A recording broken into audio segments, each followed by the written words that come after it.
大家好，好耐冇同大家真係拍片去講，因為平時都係用文章咧會快啲，咁但係今次就係資訊量太多啦，所以咧就今次特登拍片講一講。因為咧 BTC 呢一個位置好慶幸咧可以叫做體驗到一個由空轉多嘅形態啦，因為其實即係咁啊，其實都係做一啲波段為主，好少會真係喺佢由空頭嘅入面慢慢睇住佢成個趨勢係由空頭轉成多頭，因為平時可能我哋分析嘅時候，可能個叫做空轉多已經係完成咗啊。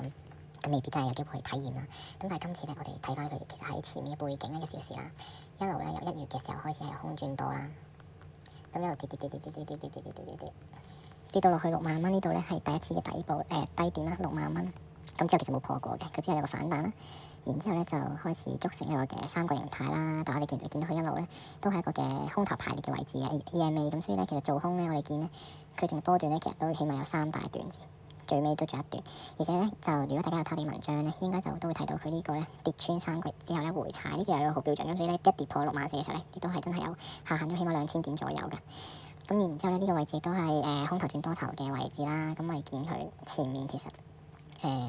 都已經跌咗一段時間啦。咁佢所以其實咧就呢個位置其實我哋一路都係等待緊呢個嘅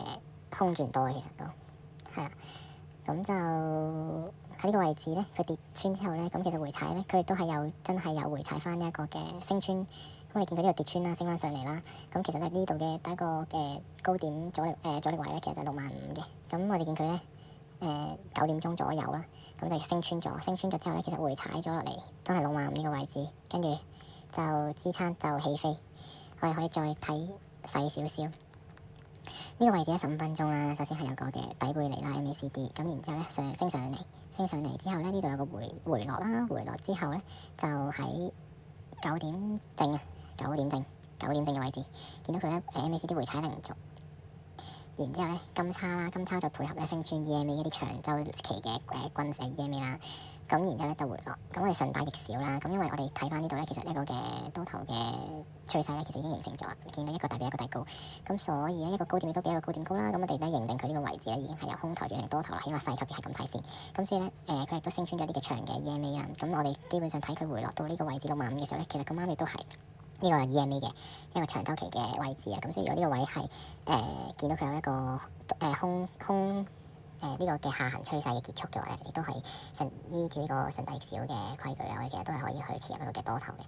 咁咧就我哋見佢呢個升穿咗之後咧，就係行呢個嘅下降通道啦。咁下降通道之後咧，就喺呢個位置咧就金叉 MACD 再係突破呢個嘅下行通道。咁然之後咧就呢度升穿咗之後咧都回踩咗65200呢個位置回踩之後咧就金叉 MACD 咁亦都係升穿呢個嘅前高點65700。咁然之後咧就亦都係喺呢一個嘅寶林通道外上方咁啊上行啦，一路去到而家6萬8呢個位置，係非常之只能夠講係好完整嘅一個走勢。咁啊依家嚟到咧6萬8呢個位啦，68600呢個位咧，我哋睇翻其實就係前面嘅一個上面一個三角形嘅位置嘅一個頂啦，一個下行嘅開始啊，我會形容佢為。已經去下殺到落去6萬2嘅時候咧，其實佢係由6萬8呢個開始跌嘅。咁所以呢個位置我哋都係我哋都好留意啊，究竟個價格嘅反應為點，亦都係開始接近7萬同埋7萬4一啲4小時嘅一啲嘅長均EMA 嘅阻力位啦，我哋都會留意翻。